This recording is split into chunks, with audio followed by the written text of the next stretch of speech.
So mga tol, matapos nga po mag-rebat si former 3 Division World Champion Janrel Casimero kay former 2 Division World Champion Marlon Tapales, nang sagutin ni Casimero ang pahayag ni Tapales na hindi daw siya kilala. Sinabi nga po dyan ni Casimero mga tol, magpakonsulta daw sa doktor itong si Tapales dahil marami na daw itong side effect matapos ma-knockout kay Inoue sa round 10. Ganyan lang daw siguro kalakas ang suntok ni Inoue, kaya daw nagkaroon ng amnesia itong si Tapales. Ngayon pa nga lang daw nakatungtong ng spotlight si Tapales, pero tila nakalimot na daw.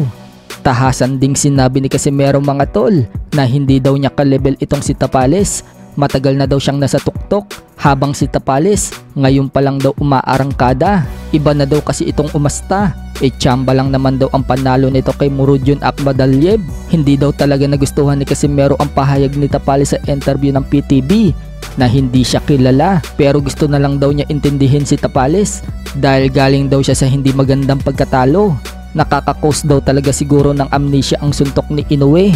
Birada naman ang kapatid at head coach ni Cuadro Alas na si Jason Casimero.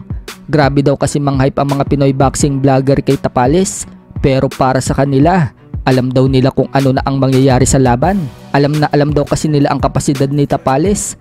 Tungkol naman sa sparring umano ni Casimero at Tapales, paliwanag ni Jason, wala daw talagang panama itong si Tapales kay Casimero. Pagmamalaki naman ni Cuadro Alas mga tol, ni minsan hindi pa nga daw siya bumabagsak sa laban. Nagtataka din daw siya mga tol, bakit hindi man lang daw nagalusan ni Tapales si Inoue. Buti pa daw yung sparmate ni Inoue, na black eyean itong si Inoue, pero si Tapales hindi man lang daw nakagalos kay Inoue. Dagdag pa ni Casimero sa mga nagsasabi daw sa kanyang boy hingal, hindi naman daw siya natalo. Habang ang boksingero daw ng MP, talo daw.